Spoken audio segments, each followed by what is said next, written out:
It's 2025 and we're bringing Brexit back. Kind of.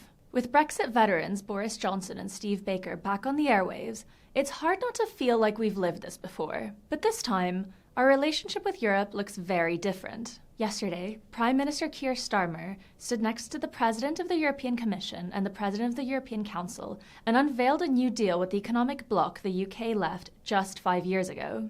The UK-EU summit came as part of a routine 5-year review of the terms of our post-Brexit trade agreement. Even though Chancellor Rachel Reeves has said the trio of trade deals the government has bagged these past few weeks has put the UK in the best position, trade-wise, than any other country, there are many who aren't too happy with the fine print. Conservative leader Kemi Badenoch has vowed to reverse the deal at the first opportunity. Reform are saying the UK has surrendered to Europe. And the Lib Dems are arguing the deal did not go far enough. So, what's the cause of all this outrage? Firstly, fish.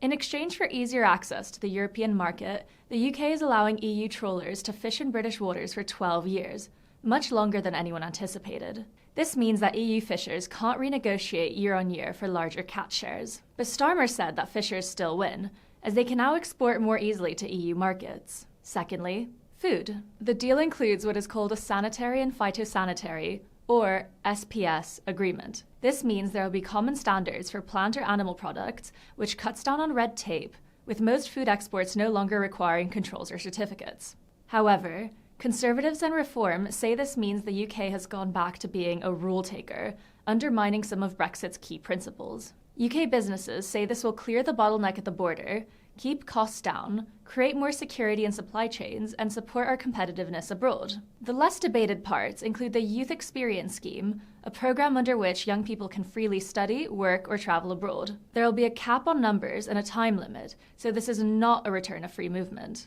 The UK already has 13 such schemes in place with countries like Australia and South Korea. And since Donald Trump has raised questions around the US's commitment to security in Europe, and the war in Ukraine rages on, the new Security and Defence Partnership will allow UK defence firms to bid for SAFE, a €150 billion joint procurement fund.